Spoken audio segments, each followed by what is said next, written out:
Será que dá pra gente ser guiado o tempo todo? Será que tem como a gente viver seguindo intuição e inspiração a todo momento? Será que a gente pode pedir inspiração, pedir guiança para decidir cada pequena coisa do dia, a roupa que a gente vai escolher, o caminho que a gente vai ter, o elevador que a gente vai pegar, com quem a gente vai falar, qual tarefa a gente vai começar primeiro?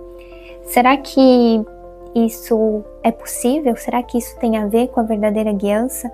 Será que Deus tem essa disponibilidade ou ele está ocupado em fazer outras coisas? Hoje eu queria conversar com vocês um pouquinho sobre guiança e como essas perguntas que eu trouxe no começo, na verdade, bloqueiam muito o nosso processo com a guiança. A gente tem uma ideia um pouco equivocada, às vezes, do que é guiança, né?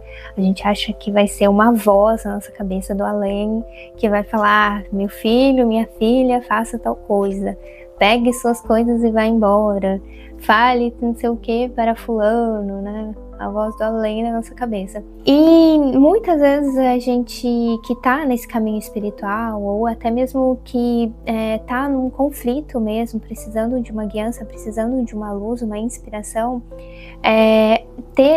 temos essas expectativas e ter elas faz com que a gente não consiga ouvir a guiança, que a gente não consiga se conectar com o nosso coração de verdade, para entender o que é essa guiança e de onde que ela vem, né?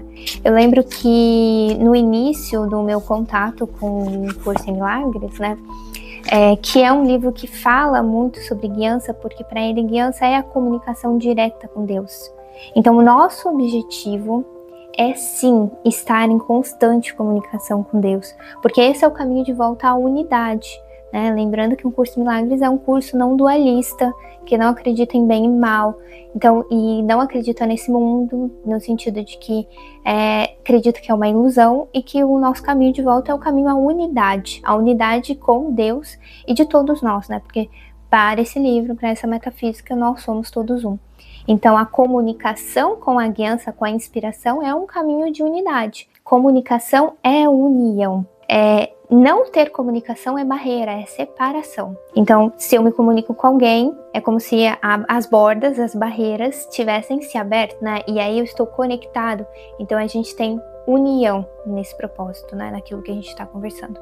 Se eu guardo o que eu sinto, se eu guardo o que eu penso, se eu não consigo escutar, né, a voz de Deus, entre aspas, eu fico separada. E aí, no meu início, no processo com o livro, um Curso em Milagres, eu lembro que eu fiquei, assim, uma época muito até estressada com essa ideia de guiança, né?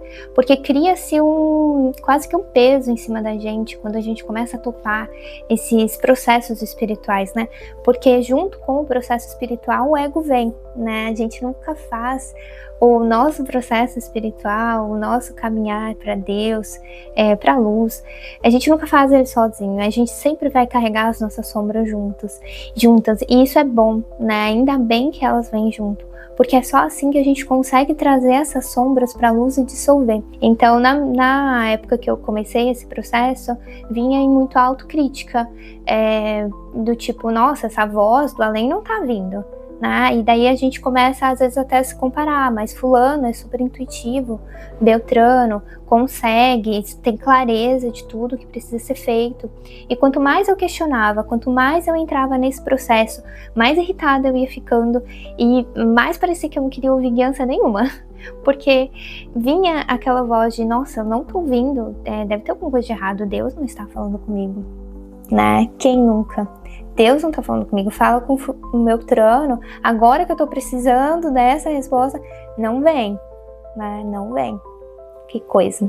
E o que eu fui percebendo é que quando eu fui desistindo dessa ideia de querer seguir a guiança, de precisar, né, seguir como uma meta do ego mesmo, né? Porque quem exige coisa, quem exige performance, quem exige e traz a ideia de culpa, de erro constante é o ego, não é o Espírito, não é o Espírito Santo, né? O Espírito Santo nos coloca num estado da mente de paz, nos coloca num estado da mente de união, de neutralidade. Então quem faz isso é o ego. Então se você está experienciando isso nesse momento, frustrado de alguma forma com guiança, ou querendo entender melhor e sentindo que, nossa, essa voz nunca aparece para mim, enfim.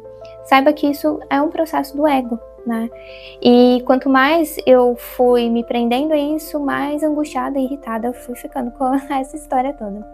E quanto mais eu fui relaxando e soltando, né, o tempo foi passando, aí que eu comecei a perceber, né, aí que foi me sendo mostrado também através de outras pessoas, de exemplos, né, mergulhando mais nos estudos, que a guiança não é essa voz, né, não vai vir uma voz do além na sua cabeça e falar, faça X, Y, Z. Pode vir em algumas situações muito específicas, né, mas não é essa guiança de poder ser guiado a todo no momento, em cada decisão, se você vai virar para a direita, se você vai virar para a esquerda, se você vai abrir a porta do seu armário, pegar a blusa azul ou a blusa verde, ela é uma guiança muito mais interna, né? Ela é uma guiança do sentir, que a gente vai se conectando com as sutilezas, porque a guiança, ela é sutil, né? Ela vem de um campo muito mais sutil do que o campo do ego da racionalidade. Então a gente precisa aprender a confiar nas nossas emoções, confiar naquilo que a gente sente. Por isso que muitos estudantes de um curso de milagres, ou até pessoas que trabalham mais com a espiritualidade, usam essa expressão mesmo. O que eu tô sentindo? Eu tô sentindo que esse é o caminho, eu tô sentindo... Porque é um sentir mesmo, né? É uma sensação às vezes de paz, é uma sensação de que parece mais certo, ou é uma sensação de cansaço, não, eu não quero fazer isso. E Deus se comunica com a gente muito através das sensações. Só que percebe que é um jeito muito diferente? Isso que eu tô falando pra vocês?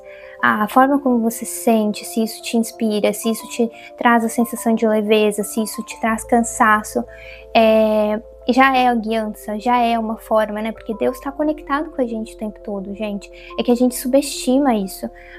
E daí é isso que o livro traz muito. A gente se coloca como muito menor, a gente se deteriorou quem a gente realmente é, através do autoconceito, através das ideias de quem a gente criou, né? A gente criou essa ideia de que a gente é esse ser minúsculo, frágil, vulnerável, pecador, errado. Como é que eu vou confiar no que eu sinto? Como é que eu vou confiar que Deus está comigo, que Deus está conversando comigo, que existe uma parte de mim que está diretamente conectada com Deus, que faz parte de Deus? Como é que eu vou confiar nisso? Como é que eu vou enxergar isso dentro de mim, né, se eu me considero tudo isso? Entende?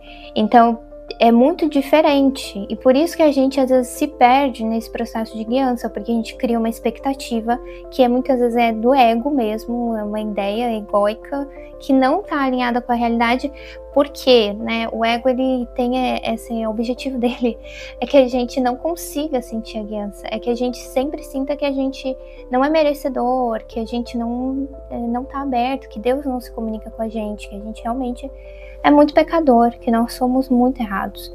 Então, o objetivo é manter a separação. Então, o caminho vai, e muitas vezes, né, o livro ele traz, tudo está invertido e de cabeça para baixo. Conforme a gente vai corrigindo a nossa mente, a gente vai vendo, nossa, é óbvio, né? Se Deus quer que eu siga a guiança, Ele vai colocar isso dentro de mim, no meu coração. Ele vai se comunicar comigo através das minhas emoções, dos meus pensamentos. Eu só preciso aprender a purificar. Porque é claro que as emoções e os pensamentos, às vezes podem também ser manifestações de resistência, de pensamentos do ego. E esse é o trabalho espiritual que muitas vezes a gente vai fazer. Aprender a confiar nas emoções, porque elas sempre comunicam algo importante, seja o caminho da guiança, ou seja a cura a ser feita. E através dessa confiança e desse contato que a gente vai estabelecendo mais com Deus através da oração, ou da meditação, seja lá aquilo que fizer sentido para você, mas essa conexão interna, a gente aprender a fazer esse discernimento, né? E enxergar quais são as resistências para isso. O que está bloqueando? Porque ele fala, né? Eu tô constantemente falando com você. Se você não tá me ouvindo, é porque você tá escolhendo não ouvir. E isso é algo que dá muita raiva na gente, que deixa a gente muito irritado em vários momentos, porque a gente, né, pensa, não, mas eu tô tentando aqui, né? Só que é uma boa notícia. Essa notícia de que a gente não tá ouvindo porque a gente não quer, mostra que a gente pode escolher de novo, né? Deus não tá longe da gente, a inspiração, o amor dele, a guiança, né, do caminho leve e feliz que ele vai trazer das puras verdadeiras para nossa alma não tá distante da gente, não tá longe do nosso alcance. A gente só precisa escolher de novo, escolher se abrir para esse outro caminho, sabe? E aí essas resistências, né, são esses pensamentos que a gente vai colocando na frente, de não consigo ouvir, de pra mim não vai dar certo pra todo mundo, menos pra mim, ou até mesmo resistência em pedir. E eu já tive muito essa resistência, não vou pedir porque eu não vou ouvir. E aí a gente não pede, a gente não aprende a ouvir, a gente não trabalha, né? Ou essa decisão, que foi o que eu falei pra vocês, de que roupa eu vou usar hoje, é muito pequena pra Deus, né? É muito pequena pra eu pedir pra Ele se eu vou fazer tal tarefa primeiro ou outra tarefa primeiro. E o que Ele traz, não, é que Deus quer estar com a gente em todos os caminhos, e esse é o caminho pra união, entende, gente? Isso não, a gente não tá falando sobre... que vem, né, para esse lugar do ego, dependência, a gente tem que ser independente. Sim, quanto mais independente a gente for, quanto mais a gente quiser fazer do nosso jeito, mais a gente vai continuar criando as nossas confusões, entende? Então, ou a gente olha para isso como resistências e entende que Deus pode ter sim um outro caminho pra gente, e que o caminho que Deus propõe é de felicidade, de amor, de alegria. Percebe que isso tem a ver também com a nossa crença e a nossa confiança nele. Ou a gente vai continuar escolhendo tudo sozinho e dando essas confusões que a gente vive no dia a dia, né? A gente conhece. Esse caminho a gente já conhece. Por isso que não existe pequena decisão para Deus, né? Se houver uma oportunidade de brecha, de abrir, né, para estar em conexão com Ele, Ele quer essa conexão, né? Porque às vezes é na cor da blusa que algo inexplicável pode acontecer, sabe? Às vezes é uma blusa que tem uma estampa com uma mensagem que eu encontro alguém e essa mensagem impacta. Entende? Nossa, às vezes tanta coisa, gente, tanta coisa que, de verdade, às vezes eu sinto que dá pra gente gravar outro vídeo falando sobre como a aliança muitas vezes nos leva a caminhos, com exemplos mesmo, a caminhos que a gente não espera. Né? Nossa consciência é muito limitada. E é sobre isso também a gente reconhecer. A minha capacidade de visão é muito pequena, comparada com a capacidade de Deus, sabe? Então, muitas vezes é nessas coisas bobas, que parecem bobas, que os milagres acontecem. E às vezes a gente não vê nada, às vezes a gente só segue, aprende a seguir. Essa camisa, não aconteceu nada diferente hoje, mas eu senti que era ela. E ele vai trazer, né, pra gente a forma, o mundo ainda é importante. Mas a função final da guiança, na verdade, é trazer paz pra mente. É saber que você está escolhendo com Deus e que você pode descansar. Imagina só, você decidir as coisas assim, sempre, qualquer decisão, poder descansar na decisão, não ficar em dúvida. Eu decidi isso com Deus, né? Eu senti que esse era o caminho, descansar. Então, esse é o caminho que Ele propõe pra gente. Muito diferente, mas também muito possível, conforme a gente vai praticando ele. Bom, gente, por hoje era isso que eu queria conversar com vocês. Espero que tenha feito sentido. Deixa o like, o comentário de vocês e vamos conversar um pouquinho mais.